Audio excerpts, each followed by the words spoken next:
Robin, am I glad that you told that story last episode about Catherine Zeta-Jones and the horse? Because, boy, howdy, is that anecdote going to pay off this week. I can't imagine how hot that scene might be, but yeah, I'm ready. I'm so ready, and so am I. I give it 5 unsheathings. Well, what's funny is if when you watch the scene, now that I've seen it, she's not stroking the horse. She's stroking Don Diego de la Vega. You just can't tell. It's just really long, like a sword. Interesting. Yeah. Wow. Well, That's they're right. not We're just related gonna- right now. we're gonna put a note. Until he says that they're related. They're not related. We're going to put a note for the cinematographer. Do Doesn't not count. show the horse below the haunches, Yeah. and everyone will get off just fine. Yep. Excuse me. Phrasing. Let's roll the right. intro.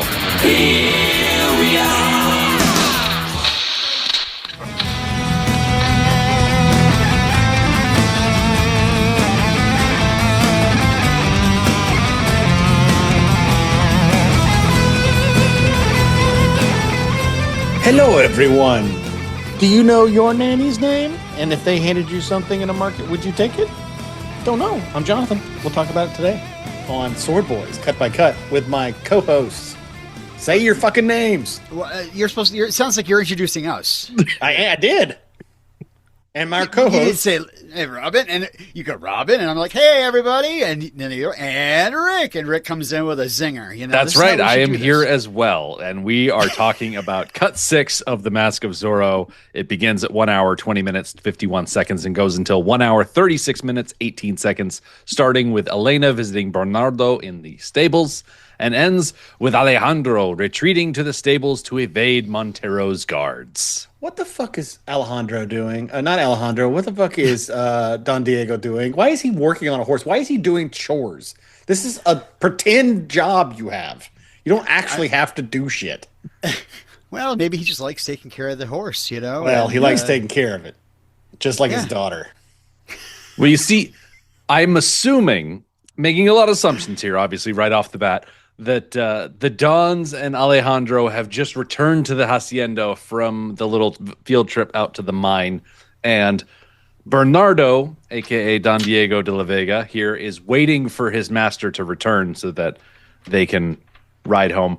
I'm noticing only one horse. Are they both riding Tornadoes home? Yes, I assume he rides. Well, also, why would you be having? That's not Tornado. That's not. Is it That's not decoy horse? Tornadoes. Why would he have Zorro's horse in the stables there? How well known is Zorro's horse at this moment? Oh, it's pretty famous. It ran through. Some dude's gonna remember that horse stepped on his face in the barracks. So, yeah, I was like, what? Why is his horse there? Was it- At the risk of sounding horsist, They all look the I feel same? like if you've got a bunch of black horses all in Hello. a single herd Careful, There we go. careful. There we go. Careful. without any sort of distinguishing marks, Careful. they're probably going to blend into each other. Oh no! What if they Rick. have long flowing hair? Then they're Rasta Horsian. It's- Everyone knows that. how are we ever going to find Zorro's horse? Well, look at the one that looks like it's been using Pantene Pro V. It has a massive knob. Maybe It's not my fault. Maybe he's bored with it. Maybe it's horse knob. Maybe it's an unsheathing. I like that Don Diego is dressed like a gaucho from Fogo de Chão or Texas de Brazil, depending on which restaurant you've been to. Neither? You've never been? Oh, you should No. go. I don't know what you just said there. Fogo de Chão? It's Fogo a de Chão. Brazilian steakhouse. It's all you can eat. Of course. It's the place with the flip over coin that like literally means like make me eat until I die, and then turn it over, and then they'll stop bringing you food. Honestly, Robin, if you've interesting. never been to a Brazilian steakhouse, you really need to like make a point to try and get to one. It is an experience. Well, to be fair, Okay. there are actual Brazilian steakhouses that don't do that. This is like anywhere there's a Planet Hollywood, there's a Fogo de Chão next to it. So, or a Hard Rock Cafe. And all their wait staff is populated by Harvey Dent Two Faces. Oh no, there's no white staff. They usually hire. I mean, you know what? I haven't been to one in a rural place, like more of a like Iowa. I haven't been to a Fogo show in Iowa, but the one here, it's all Spanish speaking people when they're all dressed like gauchos. Gaucho is like a cowboy. Mhm. Yeah. Right. My local Brazilian steakhouse is literally just called Gauchos. And they walk around with giant swords with meat on them. Yep. You'd love it. Oh my God! There's okay. You sold me with. Oh, sorry, I sword buried the with lead. meat on it. They have meat on sticks, giant swords that they put in the Okay. fire and cook, and then they bring it out to you. And they have this little thing in their hand for holding the sword, so it's like being held vertically. And then they'll slice off a piece of prime rib, and you'll take it with your little tongs and put it on your plate. And they'll keep really coming good. to your table until you stop. You flip your chip. Yeah. I had never had chicken hearts before going to my first Brazilian steakhouse. Okay. They're surprisingly good. Yeah. I wish I could remember the name of the Brazilian steakhouse that Julia and I went to when we were in Australia, but it was just as good because, the Brazilians, they go everywhere. Okay. Also, they're going with kind of a cowboy culture. They also have a indigenous people cowboy culture, sort of, too. I watched Quigley Down Under recently. I know what's going on down there. That's you know what's going on down under. I know what's going on down under. Just All right, quickly so get up to shenanigans. Speaking of down under, that's Onward. not Tornado. Okay. He's rubbing a horse because Elena comes out and Elena would not be brushing this horse if it was his horse. Like that, you don't just come out and just start brushing some dude's horse. I don't know. I feel like if you're the daughter of the returned governor, you can go around and just start brushing horses and no one's going to bat an eye. Also, where are the other horses? You notice there's like 15 saddles and no horses in there except this one. Al is such a diva. He's always late to everything. It makes everybody wait on him. Meanwhile, all the other Dons have already taken off with their horses. Well, he was I'm told just to thinking, come if by Dr. Love. That's a different They version. call me Oh, Dr. Dr. Love. Love. Please call me Captain. My father is Dr. Love. I just can't imagine Tornadoes pulling a carriage because I'm assuming they came in a carriage and the horse would then be unhooked and I'll come anywhere you want. put in the stable. Just Or keep it up with maybe me. We maybe know they have a Alejandro- carriage horse. Like we saw it like back in the marketplace scene before, Alejandro went rogue and grabbed Tornadoes yeah. out of the barracks. That's Tornatrace. He's not. He's like in. He's like the apprentice to the apprentice. He's not really there yet. It's funny. It's funny if you look really closely, you'll see if it is Tornado. He also is wearing a little mustache and a goatee because they're like, I don't know who this horse is. This looks like a completely different person. I'm wondering if this stable is. Do you think this is a studio set, or do you think Yep. they shot it in something? Nope. Because it's huge. It's a set. I can tell. I can tell that stucco anywhere. That's the same. That's the same shit they had in the inside. They probably got stable because they know they're going to do 2 fight scenes here. They've got the inside hallway that we saw the guy get bonked in the face, which they then use for the fight that's going to happen in this cut. Then they have the main area, and then they have that area with the table and the fucking tree in the middle of it. It's the courtyard. They got that. I mean, it's crazy. Listen, that tree is going to come Where in all very secret meetings handy. happen. Yeah. What I've learned from movies is, unless, like for these kind of big budget movies, they would rather have a set because they control everything. Yeah. Even though in our minds, why don't you just set dress a barn there? And they're like, yeah, but to find that a ranch style 1800s version in California, I mean, it's like, fuck it. Just put Well, it. I'll just hand it to the set decorators then. It looks really good.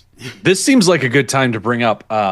In between this recording and last recording, I found on YouTube a couple of selections of deleted scenes from this movie. Did you guys check those out? Not yet. I thought we were going to do that at the end, like do like a special episode on deleted scenes. Is it worthy? Is it worthy of deleted scenes to do a special ep?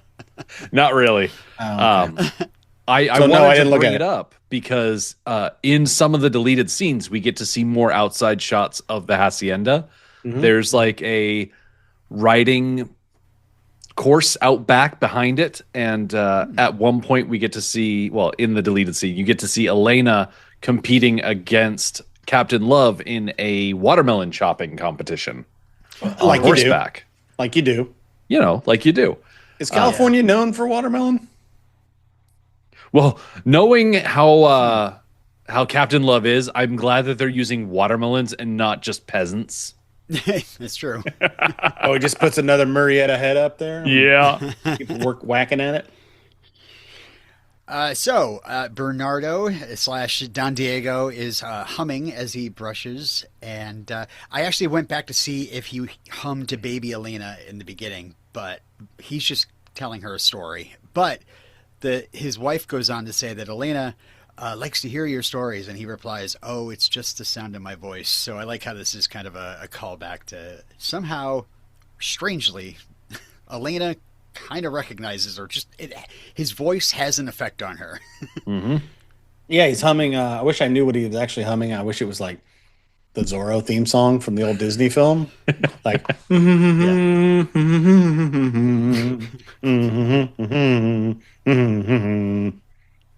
I know that song. What is that song?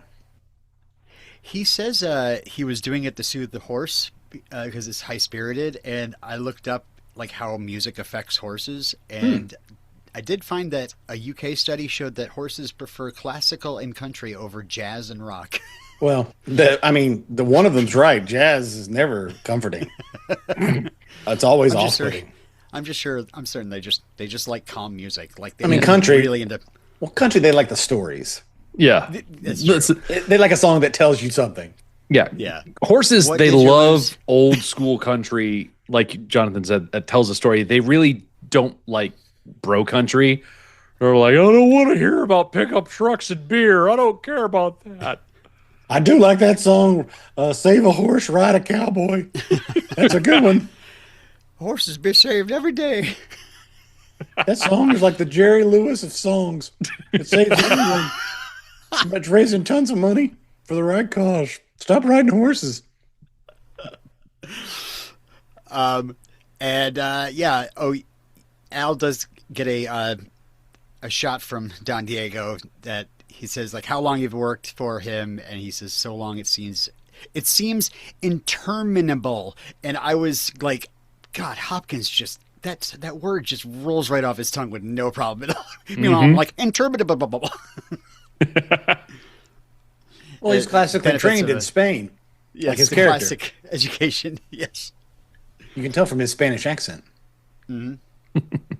And Elena's Spanish accent. Mm-hmm. And so, yeah, they talk, and he's really bad. He's really bad at this. You look like your mother. Dude, you've got to chill out. And I love how she responds. She's like, what are you talking about? You don't know my mother. And he's like, well, you don't look anything like your father. And I'm like, good save. Yeah, good exactly. job. The horse puts up its little cloven hoof like a nail. Or the moment where Don Diego says, she was more like you. And she's like, takes it as a question, as if he said, she was more like you? And she's like, yeah, I think she was more like me. Something like that, you know?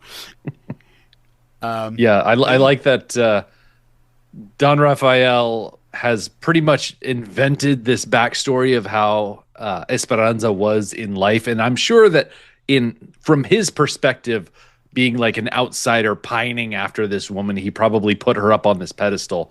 Meanwhile, Diego is probably listening to this description that Elena's been fed, and he's like, that's not the Esperanza I know. Yeah. Especially we were going to have a lot more kids, I'll tell you that much. Yeah, Don Diego's like, yeah, did you know your mother? And she's like, I remember she was sad. And he's like, I never knew your mother. And then you find out later she uba'd to death on a bed and just died of a broken heart. And a robot lady took care of it. On a moon. We talk about them, about Elena having a nanny in Spain. And I'm just wondering, like, did Don Rafael, like, live in Spain with the nanny doing most of the work, obviously? I assume so. And then he's returned here to reclaim. And that's where I get confused because wasn't Don Alejandro coming from Spain? Mm-hmm. So why don't they know each other? Right. Yeah. Well, she just showed up like a week ago. I mean, she does mention spending all of her time down in Andalusia, which is that region in the southern part of Spain. course, I don't think yes. it's anywhere Of near course, that's where it is, the yes. actual capital of the whole country. So if he was coming from court, he would be further north compared to I see. her So- living in the south. So Raphael was considered in exile, kind of like a shit. Like the queen does not want to see your ass because you lost Right. California, not California, but you lost whatever the hell you Yeah, lost. the 5-year-old queen does not want to see you unless you're showing up with some sort of like, I don't know, like the latest Labubu or something like that. Yeah, you got to count the teeth. Yeah, Raphael's publicity and his press, his ratings are really, you don't want to have that stinking up the place. So So yeah, they have that fun little conversation, and then he says Elena under his breath. Oh, it's so good. Anthony Hopkins, what a good actor. he just He, looks like on should the be edge in of more crying. stuff, right? He should be in more stuff. I mean he's I don't been in know a why lot. He doesn't get work. Are you sure? I mean, he was in so Lecter much stars stuff. in Remember, lots of stuff. about this But not time, it was Anthony right Hopkins. after this movie, he did that bear movie and then said, "I'm done." And then he just came back and did more movies. Like every person that says they're done, like isn't Daniel Day-Lewis coming back to do like his kids movie? Yeah. Like they're all like they all say they're not going to do any more movies, but they love it. They love it. It's in their blood. And every once in a while, there's a Gene Hackman, and they do Mooseport, and they're like, "I'm done," and you're like, "Oh, please come back, please don't let Mooseport be your last movie." But Yeah, those are like Robert Redford and those guys that are all past, and it's like, oh man, never gonna get. I mean, his last movie was basically Endgame or whatever it was. yeah, right. Yeah, you're like, all right. I mean, I know it's not his last. He's probably in other stuff, like as Robert Redford, but that's his last. Like, isn't him being in Alexander Pierce? Isn't that his last movie? Probably, Yeah, like, probably. real movie that anybody saw. No way So, to know. No way to know. But yeah, it's sad. And then we go from sad to the best thing ever. Drinks, Oh, yeah. guys. Yeah. You love a beverage especially room temperature water. That's already pretty nasty to me. Yeah, what's living in that? Yeah, so welcome we know to what's Captain living in Love's it. office. He's the, he's a the sword office boy. of He's got a couple of swords up on the wall, a couple Who guns up on decorates the his wall. office? This looks like Rick's office. Yeah, It's it just a kinda bunch does. of guns on the wall and swords and a weird. If you look at in the back, there's a little Lego set that's been built. Texas flag hanging up there. Yeah. Right. Yep. Just like as you pointed out, he shouldn't have that. Yeah. So this is actually. I saw that this is related to history. Looking up the Murrieta brothers and Three Fingered Jack. And by the way, I noticed, Rick, in your reel that you showed some research on Harry Love and did a quick screenshot of his Wikipedia page, and I was sad to see that he was born in Vermont. Anyway, Not such a badass after all. he did actually keep Murrieta's head in a jar of alcohol along with Three Fingered Jack's hand as proof that the bandit was Yeah, dead. in a jar of alcohol. I can't. I don't know the whole pickling process, but you can't leave a head in water and it not turn rancid unless they pickled it first. Right. So as far as preserving body parts in jars, I actually looked it I'm up. glad we're and ending this. you want to use Rick, 70% Anthony Hopkins is isopropyl very alcohol, interested. 30% purified water. Okay. So is he drinking 70% alcohol? Yes, and it's not like proper alcohol; it's isopropyl alcohol. And there are several things that can go wrong in your body if you drink. I just straight up like you can go to Walmart, you can spend $3 and you get a quart of 70% isopropyl alcohol, and you can Please make don't do whatever Rick is telling you to do right now. You can mix that 70-30 into a mixture, and you can preserve body parts in it. But if you drink it, it can lead to several problems. And so I can only assume that Alejandro is going to be suffering later on in this minute from digestive tract irritation. Yeah. We're talking about stomach and intestine irritation, abdominal pain, nausea, vomiting, internal bleeding, central nervous system depression. Oof. Isopropyl alcohol, it's a potent depressant and can cause slurred speech, uncoordinated movement, stupor, and eventually lead to a coma or respiratory arrest. That's just booze.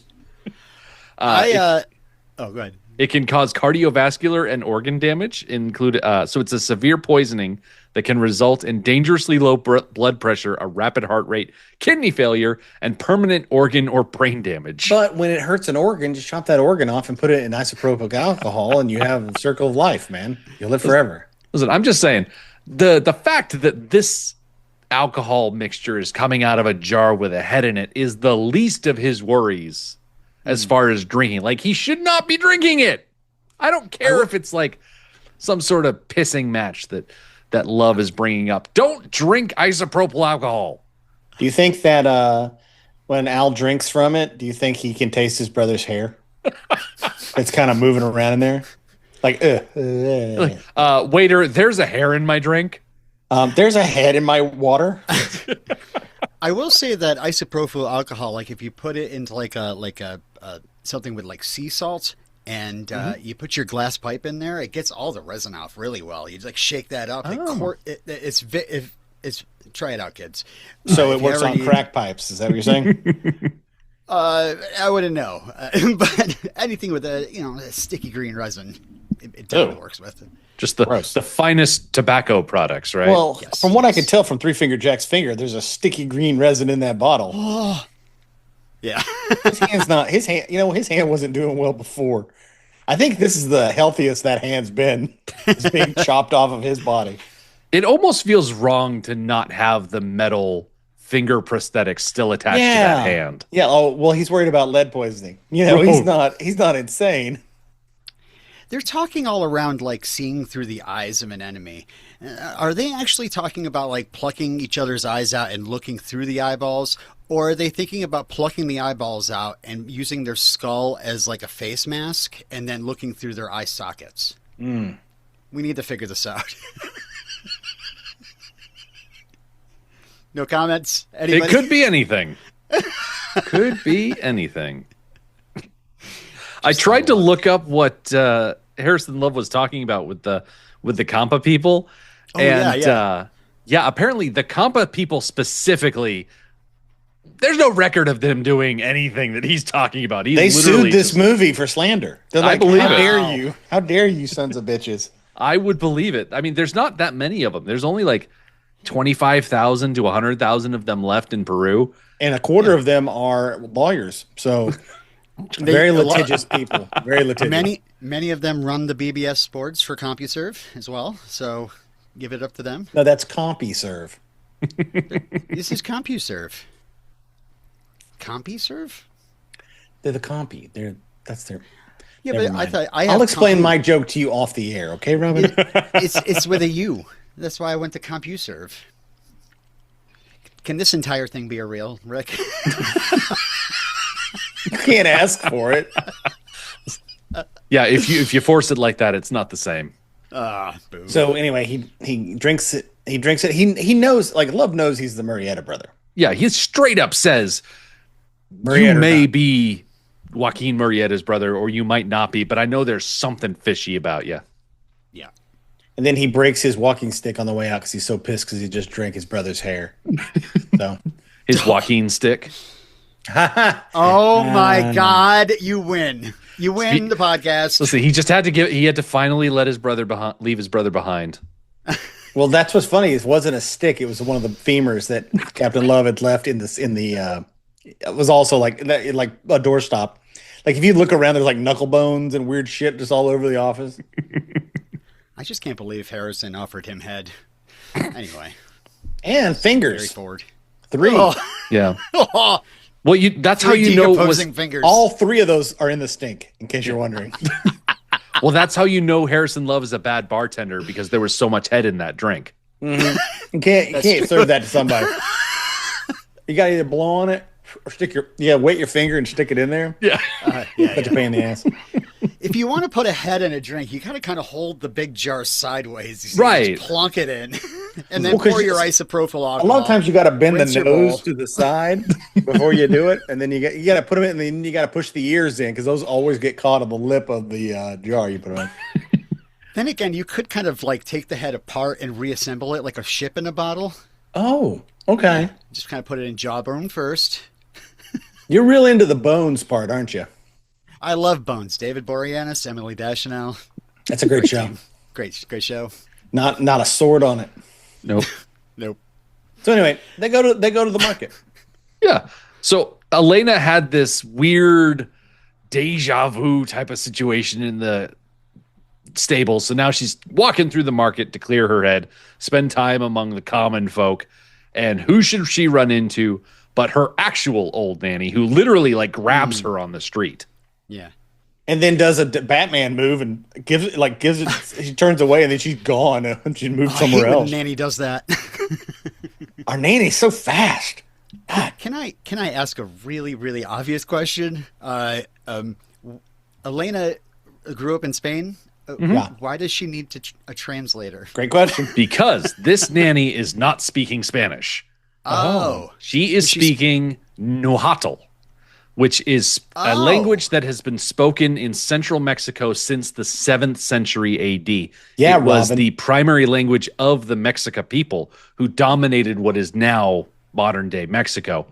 And when Spain arrived, they introduced the Latin-based language of Spanish. And so Nahuatl kind of like got pushed to the wayside, but it still more or less exists as more of like a cultural, historical type of thing. And that's why the nanny needed to be translated by the daughter. Like clogging.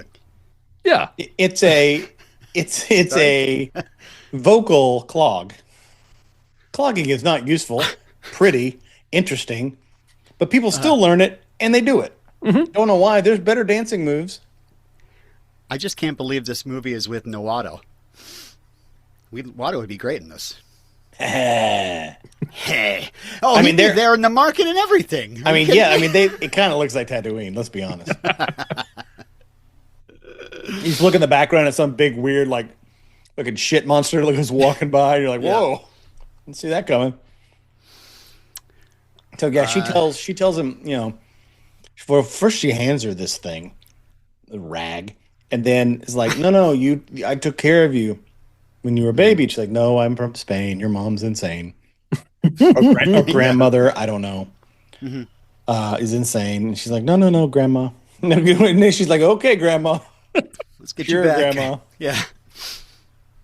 And then she kind of gets mad. Like the old lady gets mad. Yeah, she's like, you are very obviously the daughter of Esperanza and Diego de la Vega. And her calling out that name specifically is going to come in clutch in the next cut. And it's amazing how much Elena doesn't look like her real father either. Yeah. She really takes after Esperanza, as if Esperanza was cast specifically to look like Catherine Zeta-Jones' mother. Well, when Catherine Zeta-Jones gets older, maybe she'll start looking like her father. Sadly, she does not say yes to the dress. So no. Listen, if this nanny is gonna spring some sort of existential crisis off of Elena, she's not going to be accepting anything from this lady. Mm-hmm. All right, next scene. This is a very important scene. Oh, that's right, because he rips off the mustache and the goatee. Makes the little mustaches and goatees, and he throws it on the ground. Dude, we don't have like 80 of these. Huh. I wonder you don't think there's a little horsehair. That's what I was about to say. Is it made of tornado hair? I think so. Makes the most sense. There was a lot of shaving that Diego had to do to get Alejandro to look presentable. He probably has just a box of pubes. And some tape, and he just like takes the tape and lays it down on there and gets like a good, nice line. Going to use double-sided tape. If you want it to stay, you're going to have to use some sort of theatrical glue. Don Diego, where did you snip this from? It'd be funnier if he forgot about it, and then later on he has like 2 sets of eyebrows because that's where he keeps them. Again, there was a joke of that either in the silent version or the Tyrone Power version, where the mustache ends up on the forehead of, I believe, whoever his love interest is. Because he's also wearing a fake mustache. Yeah, oh, that's awesome. Or like when he kisses Elena, there's a mustache on her. Yeah, it wouldn't hurt Wouldn't hurt her at all. Nope. She's still a 10. Definitely. I'll give her 9 clumps. 9 clumps. And that's from a horse. So anyway, we're back in the fox's den. I love how Don Diego de la Vega is always like, he's got his foot on something, drinking wine, wearing his little vest. Listen, he's got to keep those legs spread for the massive dong that he probably has. Did he come back and change pants? What a weird thing to do. Oh, yeah. He's wearing the same shirt, but he's like, no. Those are my peasant pants. I will now wear my man pants with my giant boots. I don't know. This could just be the effect of the wardrobe. I mean, if I got suited up in that and was thrown into the scene, I'd definitely have my foot up on stuff and just, having my arms bowed out from my sides and, being I'm going to need more of a billowy midsection than billowy arms, if at all possible. I'm going to need something that makes me kind of look like Grimace. Listen, sometimes you just got to be in a power pose if you're going to be shouting at someone like, your brother is dead. Right. Get over it. Yeah, Alejandro's like, all I feel is hate. Because he's like, all these people are dying and all I want is revenge. And that's when Don Diego needs to go, don't worry, they are poor people. Do not worry about them. In 100 years, we won't worry about them at all. But now it's time to bust out the mask. And he holds up like his like very nice leather Zorro mask, the one that's specifically molded to his face. Well, and I'm like, okay, that's not going to get passed on. It might be molded to Don Diego's face, but later on when you see him for the first time, it's a little askew on Banderas's face. It's a little, oh shit. Yeah, when Alejandro shows up in his Zorro getup, he's not going to be wearing that leather mask. Like, we get some real close-ups, and it's not leather. Oh, okay. I didn't even notice the material of it. I was actually noticing, since we're talking about it, that this is a guy that wears a mask and he doesn't do the eye makeup thing. Like you're noticing. I think sometimes maybe the makeup is more of an aesthetic thing because, like you said, the mask like shifts around on his face, but if it's all black under there, you wouldn't notice it as much. Right. Yeah, it shows every detail. That also putting a mask on like that is impossible. So it's got to have like the nose part has to be like you have to make this mask. You can't just take a rag, as we all learned as children when we played Zorro. But the good thing is, the next scene, we're back in the city of R. Did you notice that R got an upgrade? Did you notice all the torches out front trying to keep the Jun Horde away? It looks a lot different when it's not like actively hosting a party. It seems a lot more desolate, almost lonely. What shape do you want your house to be? Do you like square? Yes, I like square. Okay. I just forgot to say that, we should have mentioned that we saw the Mask of Zorro. Yeah. Like, it arrives, the Mask of Zorro. Yeah, they really missed an opportunity to do a name drop here. Diego lets the mask drop, and then Alejandro would be like, oh, is that the Mask of Zorro? Exactly. And then you could have like a whip sound effect with a horse whinny.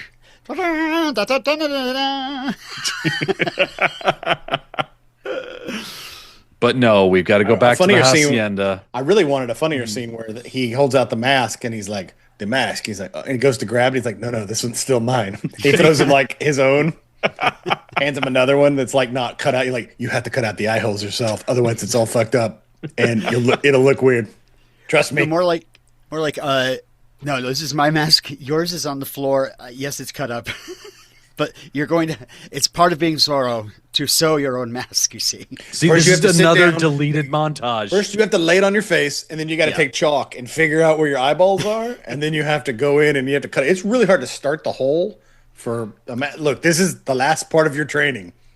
Mask making. It's a lot. Yeah, I needed to see Alejandro just holding fabric up against his face with that weird piece of chalk, and then he's like trying to use the scissors, but his hands keep cranking, and so there's like an ever-growing pile of fabric on the ground of all the failed attempts to make his own mask. I made a mask, but I cannot see directly in front of me. So yes, we're back at Casa de la Rafael. Yep, yeah. And Luis Don Luis is going to bring word to Santa Anna that they're going to pass off the gold like the day after tomorrow type of thing. Right. Ticking clock. Yeah, and Luis gets a like nice pat on the back. You know, he did a great It's job. a pat He gets on to the walk out of there. belly. Yeah, I mean, Raphael reaches pull it out with off. his left hand and just pats him right on the belly, and I'm like, dude, don't It's a little forward. touch other people's stomachs. I don't care about who, but just don't. So have we gotten to the point where the crow shows up? Oh, it's a big flaming Z. I figured, maybe stole a little bit from the crow's playbook. Oh, yeah. I wish he was up on the hill going, fire it up. Fire it up.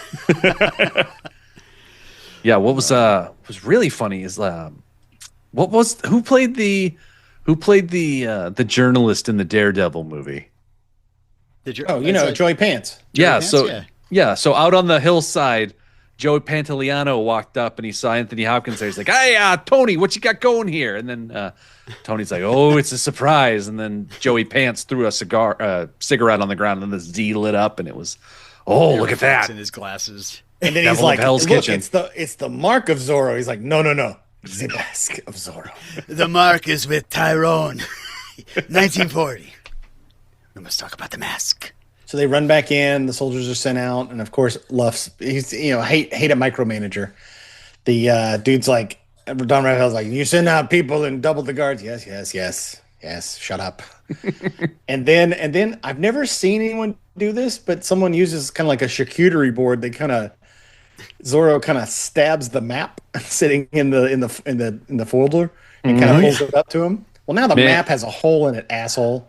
Yeah, but he's so incredibly lucky that he was able to skewer the map and lift it up all in one go, because I've played my fair share of crane games, and if that map had like slipped off the end of the sword, and then you'd have to stab it again and it would slip off again, and he'd like almost there, and then it just falls out. And meanwhile, Raphael and Captain Love would have to be having this like deep conversation so that they wouldn't hear the map fluttering down to the desk every time. Now, I did fast forward through the deleted scenes, and I see this is actually the second time he tries to steal the map. That's right. While Love and Raphael are looking at the window at the flaming Z, Zorro almost gets a chance to steal the folio with the map and all the documents, but Raphael comes back too quickly. Yeah, it's in the courtyard on the table, just left out. Here's my evil plans. There's another scene that they cut. I don't know if you've seen this one. Tornadoes walks by, and his giant hog accidentally like rubs the portfolio and pushes it off the table and like keeps dragging it along with him. They couldn't keep that in the movie. No, obviously. So yeah, this is the real fight scene. It's about to happen. Wait. Before we get into the fight, there's something that does not make any sense to me. Okay. Why he's British? Why everyone's British? Because Love goes, "It's just one man," and Raphael's like, "It's not one man, it's Zorro." And Raphael says he must know about the mine, and Love goes, "I don't understand how." Whereas a scene before, he's like, "Something's fishy about this guy Alejandro. Maybe if I played a little closer, he's built like a Zorro." Seems to be good with the sword. I mean, wouldn't it make any sense? Who is the one guy that has knowledge about the mine that he's onto already, and it doesn't make sense to him? I think you dropped the ball, Captain. Yeah, you should be able to put two and two together a little bit more quickly than that. Also, as smart as we thought. When Raphael says, "Hey, take all these important pages, lock them up," Love walks over to the desk and doesn't even look at the folio. He just grabs it without even looking at it. Well, I thought he was going to get away with it. Yeah. He's halfway down the hallway before he realizes, wait a second, there's something missing here. Look, if he's like me and sometimes thinks his single key fob is also his AirPods. Look, this happens a lot. I walk out to the car. The car's smart. If I have the keys on me, it unlocks and I can get in. If I walk up to it and I have my AirPods, it won't do shit. Oh my God. So yeah, he was like, "Oh man, I have my AirPods. I don't have my, oh no." So he yells guards. He knows exactly, Love knows exactly what's going on. And we turn around and he's already got the sword up to his chest, which is great. Mm-hmm. Yeah. And the first thing he does is he takes away Captain Love's weapon. And then in classic Sin City style, the next thing he does is he takes away Captain Love's weapon. No, not actually, but still. This is our first time of seeing the gloves, I think, really close up, the Zorro gloves. Oh. They look so comfortable. And that Absolutely. heat. They're like form fitting to his hand, which I bet it's hard because they've got like the gauntlet. They've got like a 4-inch. I don't know what that's called. What's that A called cuff. on a glove? A cuff? A cuff. greave? A cuff? Yeah. A cuffed glove? Mhm. Ah, it's Now, does beautiful. Love have gloves? Yes, Love has glove. Love It have has the glove? love glove. Hey, Yeah. actually, before the whole guards are called, I just wanted to say, like, I love the thing, like, we had to destroy the mine. What about all the people? They all die. No. Yeah, I was about to say, Captain Love is like, when I said destroy all the evidence, I meant destroy all the evidence. And I Wink. like the reactions where it seems Raphael is considering what he just said, and then just walks away. It's like classic crime boss stuff. He didn't go on the record and say, do it, but it's going to be done. Well, I know you love gloves, but do you love when he has those two dudes bend over and knocks him out the window, and then he gives back his sword, so they can fight in a true duel? Were you expecting this when you first saw this movie? I was not expecting him to be like, "All right, let's see how good you are." Well, the kicking the soldiers thing is out the window is a little bit. That's like stupid. You're just going to have to swallow that. Actually, He just It's wanted to goofy kill. stuff. He just wanted to kill two people. I assume 'cause those dudes died because they went head first out of a window. Yeah. I did pull up some trivia here about sword fighting sounds. And it okay. says here Clang, clang? the swords used for filming were made of aluminum and produced a very dead clank sound. Oh. The clinks and clangs had to be dubbed for each sword fight throughout the movie because of this. So it's really they're hearing clank, clank, clank, where they, the sound people put in cling, cling, clang, clang. I was clang. thinking about that today because I was watching the Moses Supposes His Toes Are Roses dance between Gene Kelly and what's his head? And I'm like watching it going, that's not the actual sound. Some bastard had to go through and like with tap shoes on their hands mimic. Or they had them come in and record them dancing it again, like in a room, have them do the dance so they can get the cadence right. But I'm like, oh my God. It sounds so good. I'm like, oh, this is great. So much movie sound is canned. It's crazy how much is not on the set because the set's awful. Set has humming lights and shit. And Yeah. I really liked this fight scene, and we find out immediately that Zorro is a better sword fighter. This Captain Love, bit of a bog hacker, gotta say. Yeah. Some Now, two-handed granted- bashing. His sword is designed specifically for hacking and slashing. It is Well, it's a a cavalry sword. saber. Yeah. You know, I wish he'd pulled out the knife that he had, that giant knife he has in his back. I wish he'd pulled that out too, his Bowie knife or whatever the hell it is. Was Bowie? No, Bowie. It wasn't called a Bowie knife at that point because there was no Bowie. well, did the Alamo happen by 1840? I don't know. We're supposed to remember that. There's no way to know. Yeah, that was never a requirement of me. Not where I came from. Well, I didn't grow up there. I just went to college in Texas. They didn't. Let's see when it happened. 1836. So this would be a Bowie knife. Okay, great. But it would have really thrown Zorro for a loop if Harrison Love had pulled out that second knife. But instead of pulling out the second knife, we actually pull out the second combatant because Don Raphael runs around the corner Out with a of sword. nowhere. And Don I'm Raphael here too. seems pretty good. At least he backs up Zorro. And I love how like he just puts away the nobleman pleasantries right here. There's no talking. He sees Zorro and he's like, I have to kill him, and just charges right after him. He's like just going at him with a vengeance. It's like almost like Al is a little bit unprepared for how quick this old man is. Yeah, for how advanced in age Raphael is compared to Alejandro, he is putting up a spectacular fight. And then he fights them both at once. Classic. The only thing I did notice, if you look at the scene right when Don Raphael comes into the scene, Yeah. You can see where his sword was up before, and then it comes down. Like it's almost like, and action. You can see it like he should be running out the door with it forward, not up. Well, that's not going to do anything unless the guy happens to already be suspended horizontally. The sword is not going to do any good going vertically. It needs to be, you need to be horizontally running with it. And he does. When he runs around the corner, he pulls it down. But if you watch really closely, there's a scene. That scene happens in oh my god, what is it? The remake of Dangerous Liaisons. What's it called? Cruel Intentions. I believe there's famously, you can go watch it. There's a scene in front of a like kind of a reflective elevator, and you can see one of the actors waiting in the reflection. They're standing there kind of like doing this, like kind of getting ready because they have to come in like they've been running, and they're kind of jumping, and then they run in, and you're just like, well, that was weird. Like, you all saw that, right? So I feel like he's a little off his mark. I watched Raphael round that corner, and it looks to me like he's using his I'm in a huff, I'm angry, Yes. I need to speak to your manager. This is his Karen walk. Well, let's all remember, most of those are not real rooms. Right. It's a set. So there's just some grip on the other side with some gaffing tape. There's nowhere to go. He's probably standing in a nook waiting and then comes around like, "Rawr." Or he's at the craft services table and he's like, oh no, I gotta be there. And so he's like shoving an Oreo in his mouth and he's rounding the corner.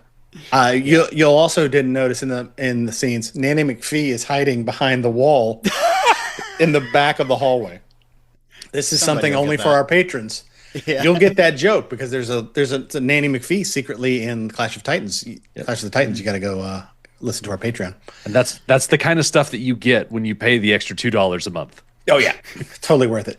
But yeah, this fight's pretty great until it becomes a double fight. And I remember as a kid or whatever age I was, maybe I was an adult, I don't remember. When this movie came out, I was like, holy shit, this is actually a really good scene. Like he's not doing the same move with each hand. And as a sword boy, this is the stuff, right? Yeah, it's interesting to watch him on the defensive because you're right. Each hand is doing something different because he's blocking specific attacks from each member of the fight here. And then he does a totally useful flip. Yeah. Well, yeah, once he puts his back to the window and he goes on the offensive, his hands are actually pretty matched up doing the same motion because now instead of having to focus on defense, he's trying to be offensive. And so his movements sync up a little bit better until he does that flip to really bamboozle Love and Montero. And the fight in the courtyard is a ballet. Yeah. It is beautiful. It is absolutely beautiful. Before we get to the courtyard, I love the little look that Montero gives Love as, did he just do a backflip? Yeah, no, he did a forward flip. That's like what he we're did. so bad at let's chase this, him. He's doing extra moves. And then right after, like, obviously he's moving them out of his way so we can get out the door to that balcony. And we see that our boy is still really good at jumping and falling long distances, landing on his feet. And he'd already on. he sheathed his sword in that time too, because when he jumps down, he does kind of a Batman pose, lands, and the first thing he does is pull his sword out. I'm like, oh, that's actually really nice looking. And then he does this little kick. This kind of he like jumps up in the air with two legs and hits one guy. Oh, it's so good. So the reason he jumps off the balcony, obviously there are three soldiers that round the corner and they have guns drawn and they fire on him almost immediately. Now, Raphael and Captain Love are in close pursuit behind Zorro. And so there was a real chance that we were going to have a repeat of the Esperanza moment where they round the corner and the guards shoot straight into Love and Montero because they just were in the wrong place at the wrong time. That would have solved so much problems. Yeah. That would have solved so much problems. Yeah. What's great about this is like this movie, like watching it, you're just getting more and more like as soon as first he's like, you don't expect he's going to fight Love, and he's fighting Love, and then Montero runs out of nowhere and is boosted up. Then he jumps off the balcony, and you're expecting, oh, he's just going to get away now. Nope. Now it's an all-out melee, and just he's fighting everybody. So this movie is awesome at this point. It's good to know that guard captain that we saw in the barracks, he's back. He survived he didn't the die. explosion. I wish he had like half his face burnt off. But yeah, he jumps and uses the round table to his advantage, and he's spinning around. I mean, whoever was the stunt dude for Antonio Banderas, great job. I know some of this is him because you can tell like when they're close. Like a lot of it is him, it's really fun. And it feels very much like a choreographed dance. Yes, it's like beautiful. they really did a good job of like melding his natural dance movements with his fighting movements. Yeah, I mean, our sword master, Bob Anderson, was it? Girl Bob. Yeah, the one that trained, Darth Vader. And everybody. All that. Yeah, he trained Darth Vader. He trained Darth Vader himself. He's Darth Sidious. Anyway, he said that like Antonio was like one of the best people he's ever worked with. So I'm assuming he does a lot of this stuff. I mean, maybe not all the. I mean, all the medium shots. He's definitely doing it when it's him and Raphael and that candelabra. That's them. Yeah, but is it Antonio Banderas when he busts out the Gymkata moves? No, no. There's some stuff that I'm like, wow, that's impressive. Yeah, that tree is set up perfectly, like some parallel bars or whatever those. Are they like uneven bars? Uneven bars, which is normally a woman's sport. Men don't do the uneven bars; they do a parallel bar. Well, Alejandro is progressive. I know. Yeah. Hey, it's the 1800s. All right. He fights them. They all jump out. They do the old everybody rush him at once. Yeah. Kill him. That never works. And he cuts down the El Mapa de los whatever America, and he smiles and kind of laughs at them as they leave. And then, oh my God, going up the steps. Holy shit! Is that like the hottest Catherine Zeta-Jones looks in this movie? Right then, I was like, holy shit. Yeah. Yeah. Yep. Yeah. There's definitely some she's got the milady going. She smolders. You're like, the milady to winter. Yeah. Yeah. Mm-hmm. Not just that, her face is also very nice. Hey, her face is up here, Robin. Perfect as well. Yes. Yes. But she is smoking in that shot. And it doesn't seem like she's bothered by this fight that her father is having. She's more turned on, more whatever. Well, it's because she remembers the handsome stranger outside the chapel that she had lusty thoughts for, and she's like, "Ooh, now he's back." It'd be fun if, while she's looking at him like that, someone comes up behind her and starts combing her hair really quietly. And she's like, "I'll do it. I'll do it. Turnabout's fair play. I'll move it around."